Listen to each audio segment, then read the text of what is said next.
Okay. What's next?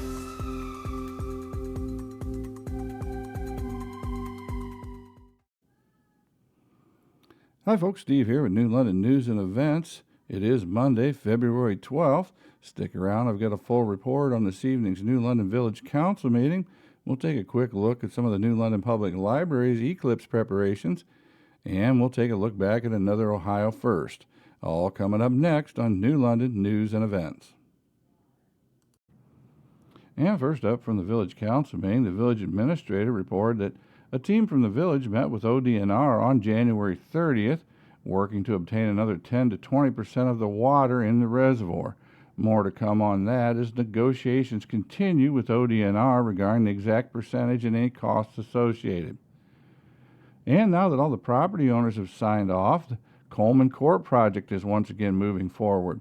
There was a meeting held with engineers on January 31st to review plans. There were some recommendations and corrections made at that time, as well as a list of missing information needed before bidding the project out. The engineering is almost complete, and the goal is to have that project out to bid by the end of the month. Planning for the New London Avenue wastewater project continues. There was a meeting with engineers on that project on Friday, February 9th. There's still a lot of field work needed for the engineering. Village crews will be performing this field work and tests required. The goal is to have that project out to bid by the end of the year, with construction starting in 2025. And the village administrator is busy taking the required classes for the ODNR downtown project. That project to be managed by the village required a number of classes, so the village administrator is busy taking those classes. Also, the administrator and two of the department heads recently attended 2 days of leadership training at Huron County. And the Downtown Target of Opportunity CDBG grant funding work continues. Carol Knapp, the village's new economic director, is in the process of getting that process going. They will have to meet with the Huron County Commissioners to get their permission to apply for and receive funding, and to allow the village to contract with GL Cap for program administration. Any CDBG funding now requires approval from the county commissioners. Huron County Development Committee held a meeting at Fisher-Titus Medical Center on February 8th, attended by the administrator. There are a lot of changes coming at the county level for economic development. They're looking at possibly combining the Norwalk Economic Development, Huron County Chamber of Commerce, and Huron County Economic Development all under one umbrella organization. More to come on that. The administrator is watching closely to ensure that New London, as well as all the small villages throughout the county, are represented. Spectrum is going to be deploying a couple fiber cabinets in the right-of-way along East Washburn Street, so Spectrum continues to make improvements to local infrastructure. The house at 49 North Railroad Street has been demolished. The contractor will be back in the spring to clean up rocks, add topsoil, and plant grass. At that time, the contractor will also finish up some work needed at the property on South Maple Street. And the old grain bins along South Railroad are going to be coming down. Village was able to reach an agreement between the property owner and a contractor, whereby the contractor is going to remove those grain bins for the scrap metal. So it'll be no cost to the property owner or the village to get those old grain bins down. We'll take some coordination with the railroad. It was found out that the grain bins are partially on railroad right-of-way, but they're hoping to have them down within the next 30 days. The Community Reinvestment Act Board will meet tomorrow evening, February 13th at 6 p.m. in council chambers to discuss and review a recently received CRA application. The board will then either recommend approval or denial of the application to council for council's action. And the administrator attended a meeting on preparations for the eclipse at the county on February 6th, a meeting of all county representatives as well as emergency management agencies, law enforcement, Ohio State Patrol, make sure everybody's on the same page and getting ready for the eclipse. From what the administrator said, he feels that we're in good shape, that Huron County is in good shape in the planning.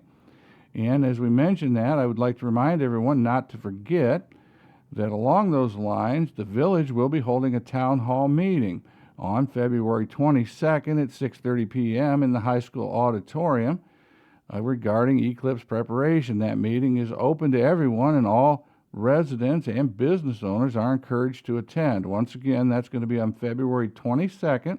It'll be at 6:30 p.m. in the high school auditorium. And Parks Director Joe Thomas filed a report with council informing them that Stuart Cook had been out to Rec Park working on putting in 20 new campsites. They're not finished yet, but Joe says they're looking good. This is going to allow adding a few extra seasonal campers at the park and have the campers parked on a nice lot. Joe also wanted to express his thanks to the water department. They helped by putting in the water line to the 13 new campsites at the reservoir. Joe also noted that the electric should be run to those sites before camping season gets underway. And he wanted to express his thanks to Firelands Electric Co-op for all of their help out at the reservoir. Up next, we'll take a look at the ordinances Council took action on Monday evening. Council took action on 3 ordinances Monday evening. Council passed the third and final reading of Ordinance 2024-03. That ordinance sets the rates for rental of park facilities at the New London Recreation Park and the Reservoir Camping, Pavilion Rentals, Heilman Building, etc. for the 2024 season. Council also passed the first reading of Ordinance 2024-04. That ordinance puts in place the contract for farming the land around the New London Reservoir. And finally, Council took action on Ordinance 2024-05. This is a new ordinance to put back in place a contract with Clarksfield Township for fire service response. It was on the agenda to be passed as an emergency. However, with one member absent and one member abstaining, the Council was not able to pass it as an emergency, so passed it as a first reading. It'll be back on the agenda at the next Council meeting.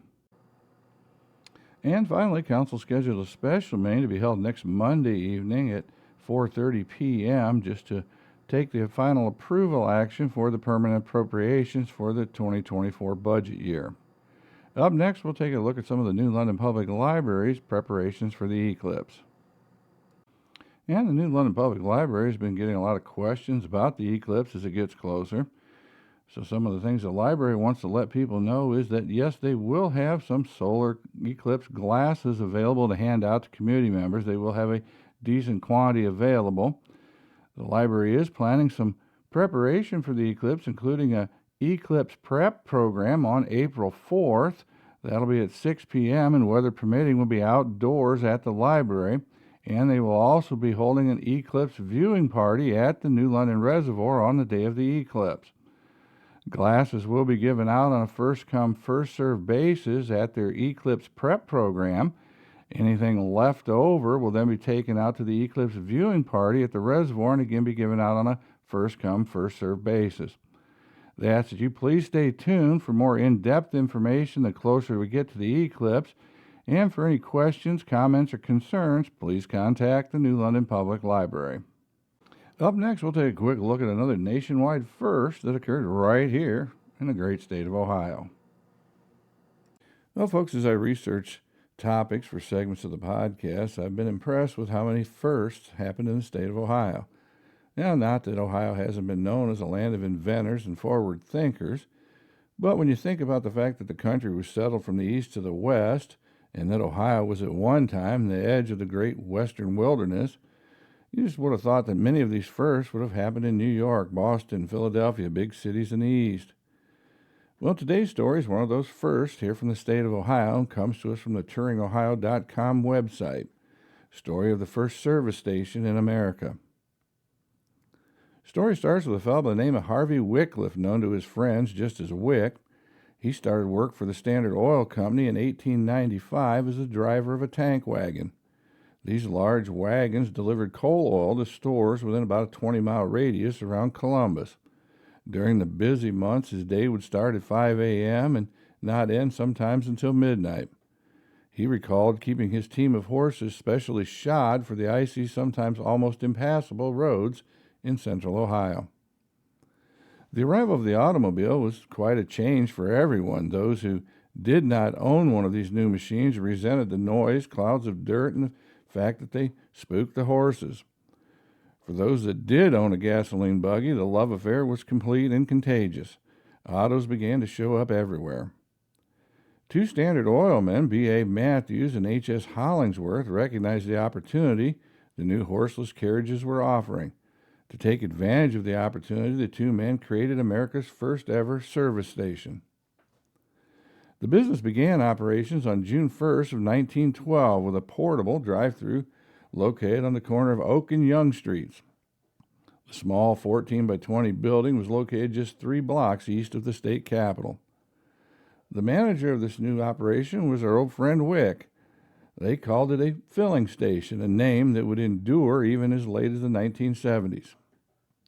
Customers entered from the front had their tanks filled by hand-crank pumps with standard Red Crown gasoline, and products such as Polarine lubricating oils and other shelf items were also sold. In his later years, Wick recalled that there was no electricity in the early days, so for the first few years, sales ended at sundown, and remembered that at times there would be as many as 35 cars waiting in line to be filled.